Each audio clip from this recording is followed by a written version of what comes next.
오늘 8월 30일 월요일 새벽에 우리가 함께 나누는 말씀입니다.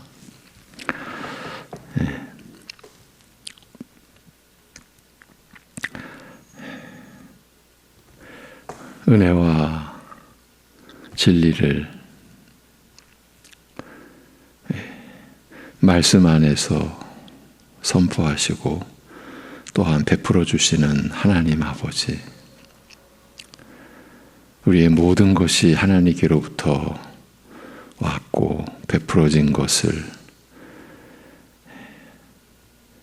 오직 알며 믿으며 또 감사하는 주의 백성들이 그러기에 하나님만을 바라보고 의지하고 이 한 주간도 오늘도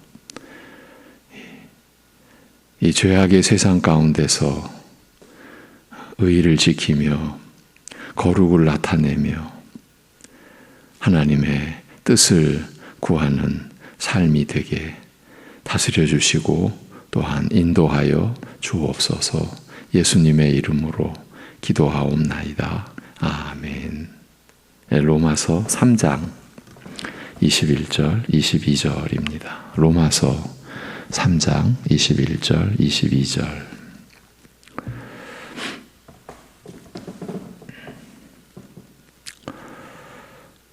이제는 율법 외에 하나님의 한 의가 나타났으니 율법과 선지자들에게 증거를 받은 것이라. 곧 예수 그리스도를 믿음으로 말미암아 모든 믿는 자에게 미치는 하나님의 의니 차별이 없느니라. 아멘.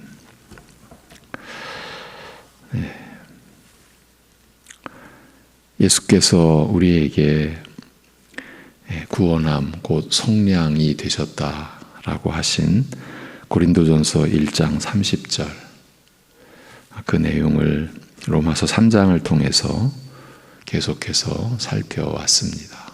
예수께서 우리에게 지혜가 되셨다. 곧 의와 거룩과 속량이 되셨다. 이 내용을 의에서부터 그리고 거룩에 이어서 이제 속량으로 넘어와서 관련된 구절들을 찾아보면서 예수님이 우리에게 이루어 주신, 스스로 이루시고 그 모든 것을 우리의 것 되게 하여 주신 그 은혜의 내용들, 진리의 그 사실들을 우리가 살피고 있습니다.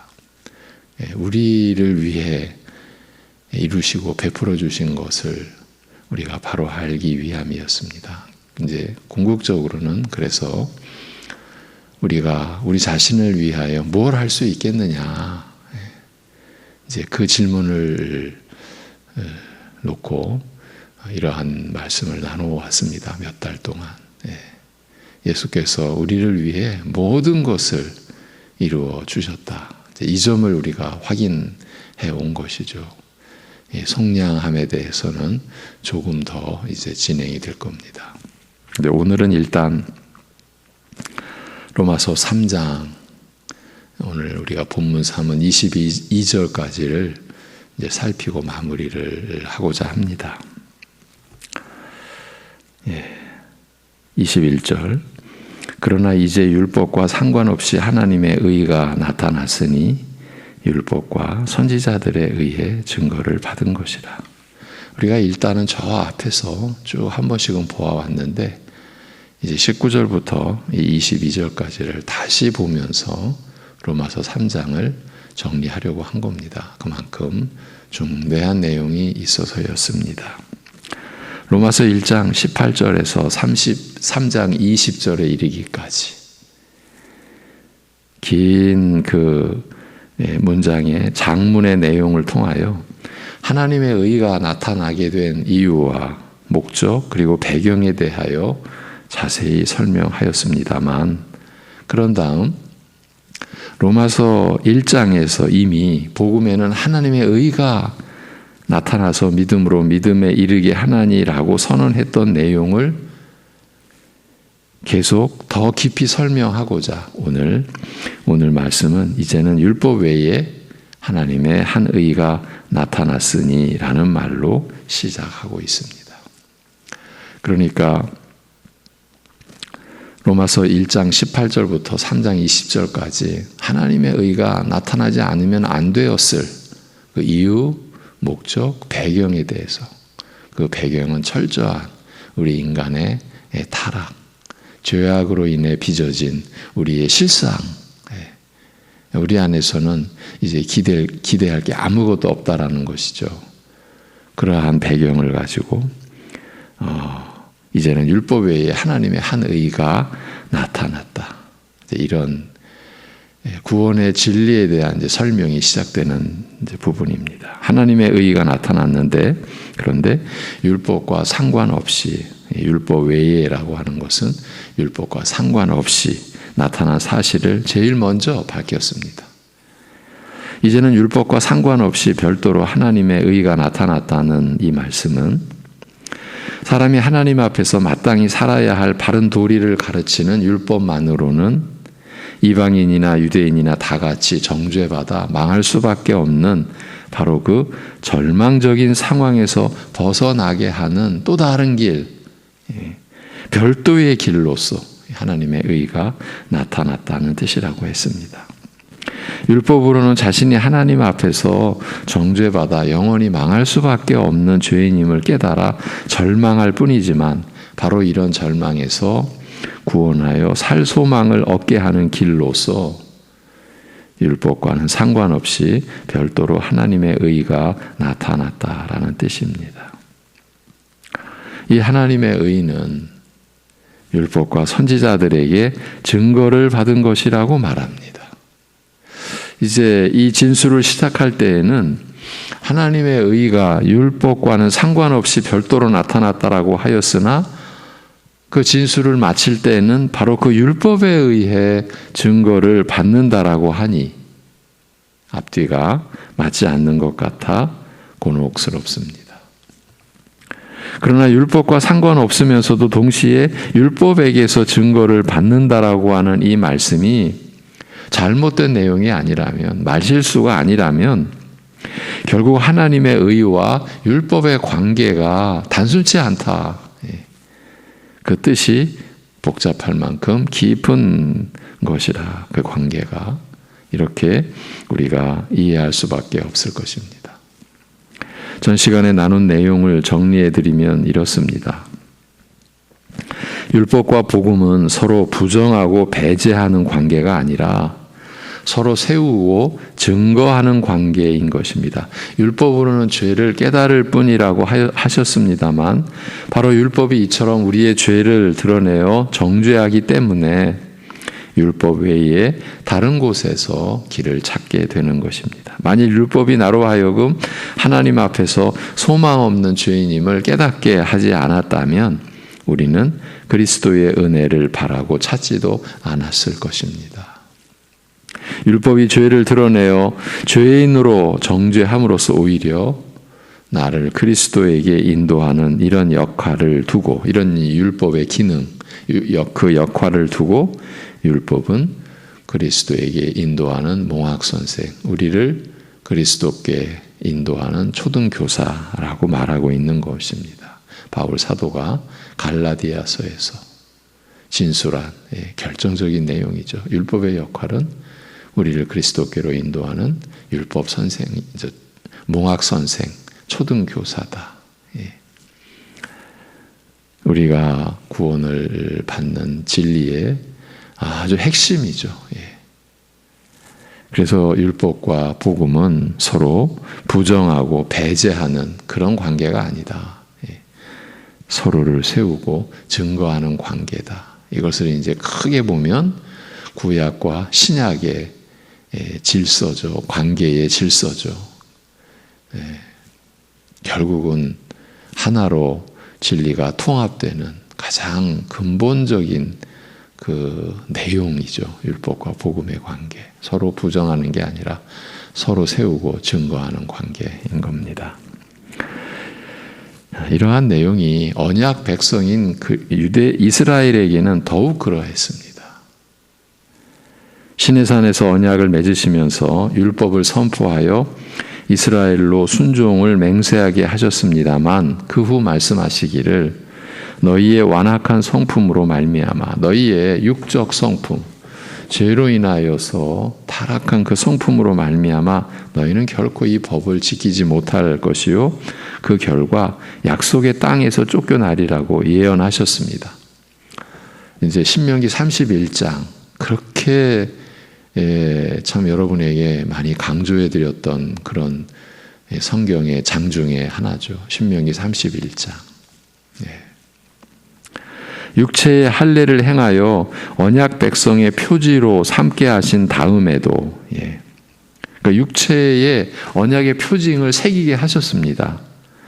그렇게 하신 다음에도 거듭 마음의 할례에 대하여 언급하시면서 육적 할례의 연약함과 한계에 대하여 일깨우신 것은 진정한 할례는 마음에 행하는 할례에 있다. 그걸 나타내기 위한 것이었죠. 이것이 육체에 새긴 그 언약의 표징인 할례의 역할, 기능인 거죠.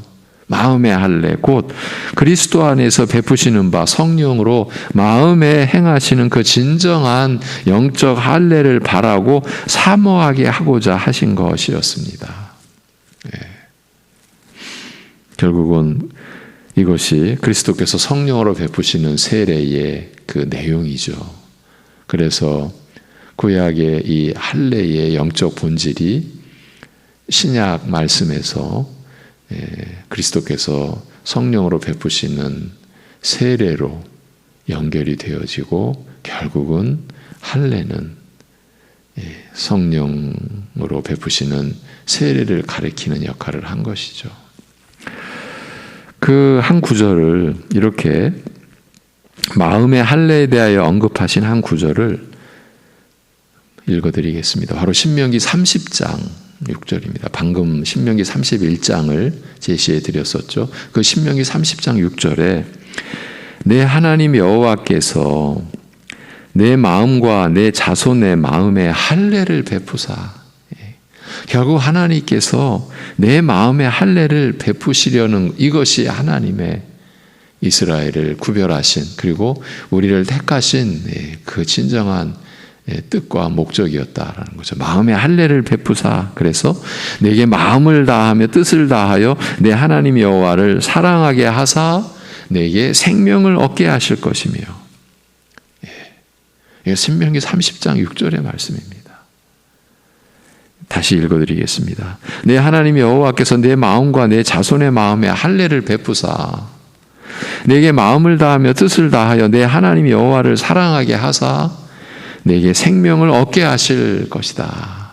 여러분, 우리에게 일어난 이 새 사람 되게 하시는 새 생명을 갖게 하시는 이 모든 구원의 역사가 전적인 하나님의 역사입니다. 이렇게 성경이 우리에게 그 은혜를 나타내 주시고 계시해 주시는데 사단의 계략 속에서 우리 악하고 무지하고 탐욕에 찬 우리 인간들이 인간의 지위를 계속 상승시키죠. 그 구원의 어떤 뭔가를 계속 인간적인 입장에서 가미시키고 개입시키고 끝없는 사단의 거짓의 아비인 마귀의 역사 그 안에 우리가 늘 사로잡히죠.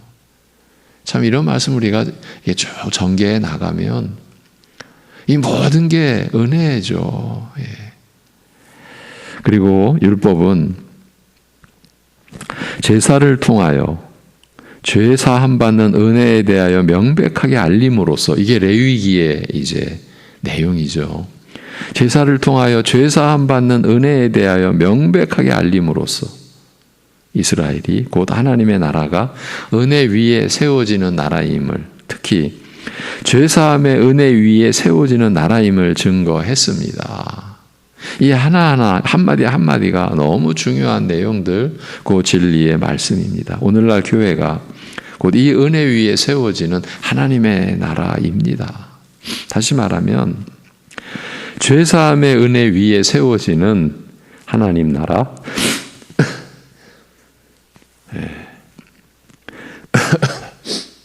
죄송합니다. 죄사함의 은혜 위에 세워지는 하나님 나라가 곧 교회인 것입니다. 그래서 다 같이 죄사함 받은 주의 백성들이 머리 되신 예수 그리스도의 한 몸인 교회를 이루게 되는 것입니다. 이를 바울이 성령께서 하나 되게 하신 것이라고 한 것입니다. 다 같이 죄사함 받은 주의 백성들로 우리가 모여서 그리스도의 한 몸, 머리 되신 그리스도의 한 몸을 이루는 게 교회다. 이러한 그 교리, 우리의 신앙 고백, 이러한 진리의 말씀들 한마디 한마디가 우리에게 성령으로 바로 새겨질 때 진정 교회가 하나님의 나라로 바로 세워지는 것이죠. 하나님의 의는 이렇게 율법과 상관없이 나타나되 율법에게 증거를 받았다라고 하였습니다만 율법뿐 아니라 선지자들에게도 증거를 받았다고 말합니다. 복음이 선지자들에 의해서도 특히 그들이 기록하여 남긴 계시를 통하여 증거된 사실에 대해서는 바로 로마서 1장 2절이 확인하되 이 복음은 하나님이 선지자들로 말미암아 그의 아들에 관하여 성경에 미리 약속하신 것이라고 적고 있습니다. 그러니까 선지서들이 바로 이런 역할을 했다는 거죠. 선지자들로 말미암아 그리고 그들이 기록한 계시의 말씀으로 말미암아 그의 아들에 관하여 성경에 미리 약속하신 것, 그것이 복음인 거예요. 율법과 선지자들이라는 표현이 흔히 옛 언약 시대에 주어진 계시를 총칭하는 말로, 즉 구약 성경이라는 뜻으로 사용됩니다. 그렇죠? 율법과 선지자들, 곧 구약 성경, 이렇게 사용됩니다만 이런 점을 고려하면 결국 하나님께서 옛 언약 아래서 주신 계시 전체가 복음의 핵심인 하나님의 의에 대하여 증거하고 있다라는 뜻이 될 것입니다. 그러니까 예수님이 직접 하신 말씀, 성경은 나에 대하여 증거한 것이다. 요한복음의 기록이죠. 그랬을 때 그 성경이 곧 그 구약 성경, 옛 언약 아래서 주신 계시 전체가 나에 대해 말한 것이다, 증거한 것이다. 곧 복음 핵심인 하나님의 의에 대하여 증거하고 있는 것이다. 같은 내용이죠. 예수님께서 행하시고 이루시고 감당하신 것이 하나님의 의를 이루신 것이지 않습니까? 하나님의 의에 대하여 증거하고 있다는 뜻이 될 것이다. 결국은 그래서 복음의 핵심이 하나님의 의다라는 점을 지난주에 우리가 짚었습니다. 확인하고 왔습니다. 이제 물론 넓게 보면 모세도 선지자요. 아니 이후 모든 선지자의 전형인 점을 고려하면 모세가 남긴 글도 선지서라고 할 수 없는 것은 아닙니다. 그렇지만 아브라함의 약속을 이루시되 이스라엘을 애굽에서 구하여 내시고 시내산에서 언약을 맺어 자기 백성으로 삼으신 초창기의 역사와 관련된 계시로서 특별히 구별하여 율법이라고 부르는 만큼 선지서들은 그 이후의 이스라엘 역사와 밀접한 관련을 갖는 계시라고 할 수 있습니다. 이제 선지자 사무엘은 이스라엘의 왕을 세우는 일에 깊이 개입하였고, 사무엘서는 하나님께서 이스라엘을 그의 메시아의 통치 아래 살아가게 하신 뜻이 무엇인지 가르치기도 하나, 일반적으로 선지자들 내지 선지서들이라고 하면 이스라엘 왕국의 역사, 특히 범죄와 타락으로 몰락한 역사와 깊은 관계가 있습니다. 그러니까 세워지는 나라와 관계가 있는 게 아니라 멸망해 가는 그 이스라엘과 그 이스라엘의 역사와 선지서 또 선지자들은 깊은 관계가 있다라는 얘기입니다. 배도가 극해 달하여 하나님을 완전히 버리고 바알을 숭배하고자 하였던 아합 왕 시대에 등장한 엘리야로부터 시작하여 이후 선지자들은 한결같이 이스라엘이 범죄로 말미암아 멸망하되 약속의 땅에서 쫓겨나 열국 중에 흩어질 것을 경고하면서, 선지서들은 전부 이 기능을 한 거죠. 경고죠. 열국 중에 흩어질 것을, 멸망할 것을. 그렇게 하면서 동시에 먼 훗날 하나님께서 긍휼히 여기시는 날 메시아를 통하여 베푸실 구원에 대하여 예언하였습니다. 그래서 선지서들 읽어보면서 우리가 다 같이 느끼고 짐작하시는 거지만, 끝없이 멸망의 그 메시지가, 경고의 메시지가 이어지다가 느닷없이, 그야말로 느닷없이죠, 그 사망의 어두움 속에 빛이 비춰지는 거예요. 이 빛이 어디서 나타났지? 그런 이제 생각이 바로 들게끔, 어디서 이런 그 소망의 메시지가 나타났지? 왜 나타났지? 어떻게 나타났지? 그건 오직 그 답은 왜, 어떻게는 하나님께만 있는 거죠. 이스라엘 쪽에, 그러니까 사람 쪽에는 아무런 소망의 여지, 소생할 여지가 없는 지금 상황이 계속 확인되고 또 확인되고, 그런 상황인데 그야말로 느닷없이 저들 안에서 구원의 빛이 비추이고 저들을 또 살리시고 일으키실 것이라는 약속의 말씀이 주어지죠. 이것이 선지서의 기능이었어요. 그러니까 멸망을 예고하고 경고하면서 동시에 그 뒤에 먼 훗날 하나님께서 메시아를 통하여, 곧 그리스도를 통하여 베푸실 구원에 대하여 예언한 그 기록이 선지서들입니다. 특히 예레미야는 이스라엘이 시내산에서 맺은 첫 언약을 깨뜨린 것을 지적하면서, 그러나 하나님께서 대신 더 나은 새 언약을 세우실 것에 관하여 이렇게 알리고 있습니다. 아니, 지금 하나님과 맺은 언약이 이스라엘에 의해서 파기되지 않았습니까? 깨뜨려졌어요. 그런데 하나님께서 대신 더 나은 새 언약을 세우시리라는 거죠. 우리가 이것을 그야말로 은혜라고 고백하는 거예요. 다른 연유가 없어요. 우리에게 원인이 없어요. 나 여호와가 말하노라. 이게 이제 그 유명한 새 언약의 계시, 예레미야 31장이에요. 에스겔서와 함께 이 새 언약의 결정적인 내용이 이 예레미야 31장 33, 34절이죠.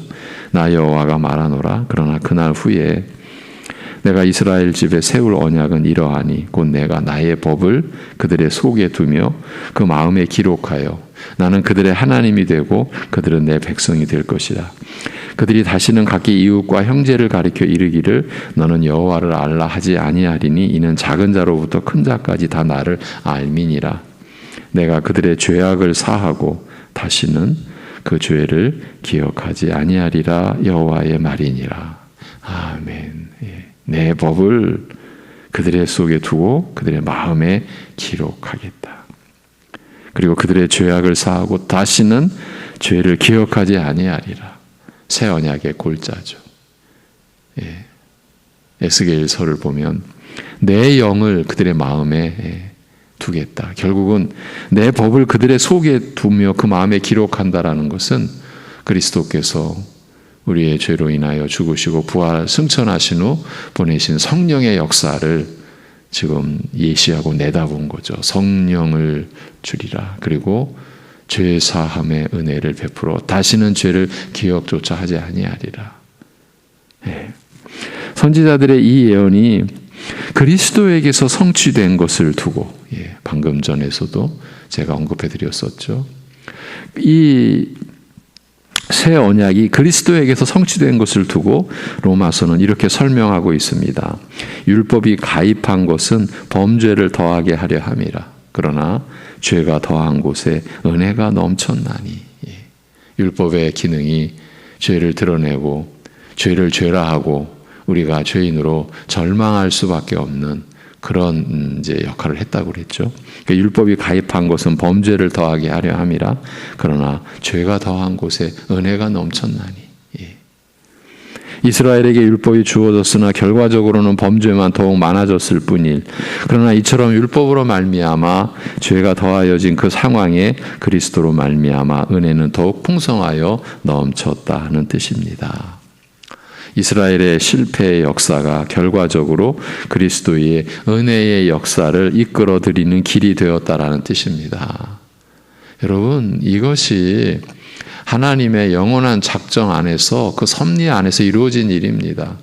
이 세상이 이걸 꾀했다라는 게 아닙니다. 우리 안에서 이러한 길을 우리 안에서 일어나게 했다라는 게 결코 아닙니다. 이거 오직 하나님의 역사, 하나님의 나라입니다. 이스라엘의 실패의 역사, 그건 그대로 멸망일 뿐이에요. 그런데 결과적으로 그리스도의 은혜의 역사를 이끌어들이는 길이 되었다, 계기가 되었다. 이런 뜻은 오직 하나님께서 세우신 뜻인 것이죠. 옛 언약 아래서 주어진 계시 전체가 복음에 대하여 증거하였고, 이 계시와 관련된 이스라엘 역사 전체가 복음의 역사를 이끌어들이는 인도자의 역할을 하였다라는 뜻입니다. 이것이 성경의 설명입니다. 우리가 구원의 은혜에 구원의 은혜가 우리에게 임한 그 배경, 그 연유에 대한 성경의 설명인 거예요. 22절을 간략히 보면서 마무리하겠습니다. 22절, 예수 그리스도를 믿음으로 말미암아 모든 믿는 자들에게 미치는 하나님의 의요 차별이 없느니라. 아멘. 앞에서는 하나님의 의가 율법과 상관없이 나타났으나 동시에 율법과 선지자들의 의의 증거를 받았다라고 하였습니다만, 여기에서는 22절에서는 이렇게 나타난 하나님의 의가 믿음을 통하여 모든 믿는 자에게 차별 없이 그 능력을 미친다는 사실을 알리고 있습니다. 율법과 상관없이 나타난 하나님의 의는 믿음과 뗄 수 없는 관계가 믿음과 뗄 수 없는 관계가 있다라는 사실을, 즉 믿음을 통하여 그 능력을 나타낸다. 달리 말하면 오직 믿음으로 그 은혜를 얻어 누린다라는 뜻입니다만, 이것이야말로 율법과 상관없이라고 한 말의 뜻을 가장 깊이 그리고 확실하게 드러내어 준다고 할 수 있습니다. 하나님의 의는 오직 믿음을 통해서만 그 능력을 발휘하는 것입니다. 행함으로가 아니라. 믿음으로 의롭다함을 받는다고 흔히 말합니다만, 그 뜻을 좀 더 분명하게 말하면 내가 무엇을 행함으로써가 아니라 나 아닌 다른 분을 의지하는 믿음으로 의롭다함을 받는 것이라고 할 수 있습니다. 여러분, 그래서 믿음의 그야말로 근본, 기본은 나 아닌 다른 분, 곧 그리스도를 의지하는 겁니다.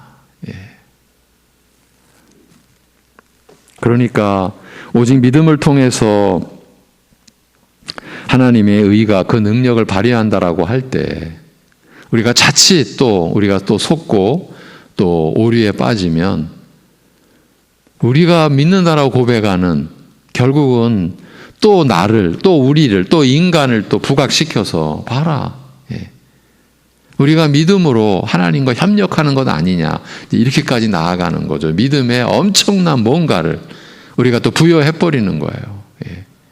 그래서 복음서의 말씀을 오해해가지고 내 믿음대로 될지어다, 뭐 이런 구절을 우리가 또 철저히 우리식으로 가져와 버려가지고 그 믿음에 우리가 부여하는 거짓 가치가 엄청나게 또 되어버리는 거죠. 다 허망한 거죠.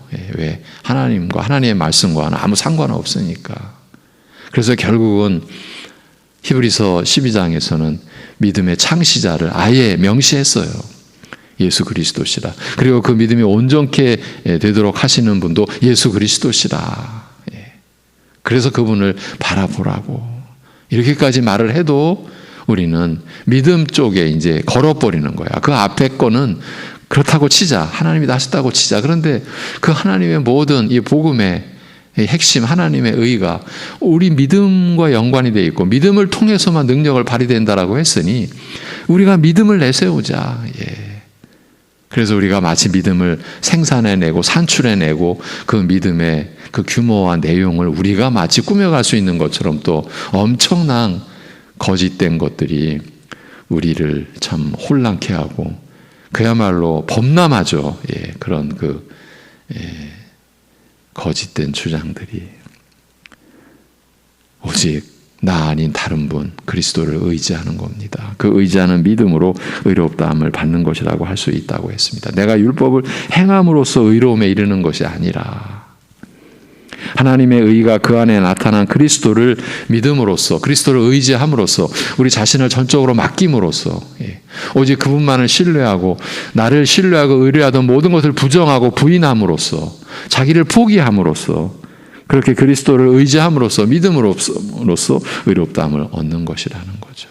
그래서 행위로냐 믿음으로냐 이 질문이 사도 바울에 의해서 제기된 거예요. 믿음의 법으로냐 행위의 법으로냐. 결국 이스라엘의 역사도 믿음으로가 아니라 행위로, 행위의 법으로 나아갔기 때문에 저들은 의에 이를 수가 없었다. 저들은 이방인과 달리 언약의 표징인 할례도 지니고 있었고 율법도 받은 민족이라 자기들 뿐이라는 거였죠. 그런데 그 율법이 자신들이 죄인이라는 것, 하나님 앞에서 받아들여질 수 없는 멸망의 자식들이라는 것을 증거해 주는 그 율법의 본질에 대해서 눈이 감겨져 있었던 것이죠. 여러분, 우리가 율법을 행함으로써 의로움에 이르는 것이 아니라 하나님의 의가 그 안에 나타난 그리스도를 믿음으로써 우리가 의롭다함을 얻는 것입니다. 율법으로는 아무 소망이 없는 죄인으로 하여금 의로움에 이르게 하는 이 기이한 하나님의 의는 오직 믿음을 통하여 그 능력을 발휘합니다. 달리 말하면 하나님으로 말미암는 의, 하나님께서 베푸시는 의를 받아 누리는 유일한 방법이 그 의가 나타난 그리스도를 믿음으로써 그리스도만을 우리가 신뢰하고 의지하고 그분께 우리 자신의 모든 것을 맡기고 믿음으로써만 되어지는 그 믿음이라는 뜻인 거예요. 우리가 의를 받아 누리는 유일한 방법이. 그러면서 또한 누구든지 믿기만 하면 이 은혜를 얻어 누리기 때문에 차별이 없다고 말하는 것입니다. 이 점도 우리가 저번 참 며칠 동안 나눴었죠. 행위나 혈통이나 그 어떤 것과도 상관이 없으며 이게 차별이 없다라는 게 이런 내용입니다. 행위나 혈통이나 그 어떤 것과도 상관이 없으며 죄가 크냐 작으냐 많으냐 적으냐 어떤 죄냐와도 상관이 없는 것입니다. 그렇다고 무슨 죄를 지어도 좋다라는 뜻이 아니라 하나님의 의가 지닌 능력이 그만큼 크며 강하며 높다라는 뜻을 이렇게 우리에게 밝혀준 겁니다. 이러한 구원의 복음, 진리의 말씀의 내용 하나하나를 우리가 성령님 안에서 우리가 바로 우리가 받고 바로 이해하고 깨닫고 또 우리의 신앙 고백으로 우리가 하나님 앞에서 고백하고 그래서 이 진리를 우리가 붙잡고 가는 것이죠. 여기에서 우리가 잘못되면 우리는 변질된 복음, 바리새인의 누룩과 사두개인의 누룩과 헤롯의 누룩이 침범하여 그 보이지 않는 그 누룩의 형체가 모든 것을 변형시키듯 복음 전체를 변형시키는 변질된 그 거짓 속에 우리가 빠질 수 있다는 것을 염두에 둔다면 우리가 나눈 이런 내용 한 구절 한 구절이 얼마나 우리에게 소중하고 감사한 것인지 우리가 그러한 은혜로 그러한 것을 깨달을수록 우리가 더 말씀을 사모하게 되는 거죠. 말씀을 붙잡게 되는 거죠. 이것이 우리가 참 은혜를 누리는 거죠. 그리스도를 누리는 거죠. 그리고 그 안에서 우리가 진정 하나님을 즐거워하는 하나님을 즐거워하는 그러한 심성이 이제 우리 안에서 일어나는 거죠. 그것이 이제 말씀을 더 사모함으로 더 알고자 하는 마음으로 그야말로 이건 못 말리게 되는 거죠. 왜냐하면 성령의 역사니까요. 여러분, 이러한 그 삶의 주인공들이 바로 여러분들이십니다. 이 삶을 누리셔야 됩니다. 기도하겠습니다. 하나님 아버지, 이러한 진리의 내용들이 참으로 이 세상에서는 일어날 수 없는, 그리고 우리 인간으로서도 결코 접근조차 불가능한 하늘로부터 임한 진리의 말씀, 구원의 말씀, 생명의 말씀을, 영생의 말씀을 우리에게 풀어주시고 우리에게 읽혀주시고 듣게 해주시고 또 깨닫도록 하시고 이제 이해토록 하여 주시고 그리하여 성령께서 우리의 마음에 새긴 대로 그 진리의 내용을 은혜의 내용으로 우리의 생명의 참 양식으로 우리가 받들 수 있게 하시니 감사합니다. 그저 감사합니다. 이 모든 일이 마치 우리가 남들과 달라서가 아니라 어쩌면 우리가 더 죄인 중에 죄인일 뿐인데 참으로 긍휼히 여겨 주셔서 오직 하나님의 우리를 기뻐하신 뜻과 은혜 안에서 그리고 하나님의 선하심과 인자하심으로 우리가 받는 생명의 은혜라는 것을 우리가 또 고백하고 그리하여 그러기에 더 낮아지면서 또 오직 감사함으로 하나님의 은혜를 우리가 받사오니 오늘도 이 은혜로 우리가 살고 그리하여서 우리가 이 세상에 휘둘리지 않고 오히려 그 어두운 세상에 빛으로 우리가 있을 수 있는 믿음을 늘 각성시켜 주시고 우리의 마음이 참 우리의 탐욕과 죄악의 세상과 사단의 계략에 무너지지 않게 허물어지지 않게 우리를 붙들어 주옵시고 어떤 환난과 역경 속에서도 생명의 주 대신 하늘과 땅의 주인 대신 이 모든 것을 그 영원한 하나님의 작정 가운데 이루어 가시고 이미 우리가 그 하나님 나라에 속한 자로 하나님의 다스림을 받고 있음을 고백함으로써 모든 일에서 하나님을 경외함으로 그리고 하나님을 의지함으로 그래서 하나님을 향하여 나아가는 마음의 고백 그 하나님을 향한 그 사랑의 고백을 우리가 나타내며 어떤 환경에서도 주님을 의지하며 살게 하여 주옵소서. 호흡이 생각 하나하나가 하나님의 선물이라는 것을 하나님으로부터 베풀어진 것이라는 것을 우리가 고백할 수 있는 그렇게 깨어있는 심령과 믿음의 하루를 믿음의 이 한 주간을 허락하여 주옵시고 우리로 하여금 누릴 수 있게 하여 주시옵소서. 모든 것 주님께 의탁하옵고 주 예수 그리스도의 이름으로 기도하옵나이다. 아멘.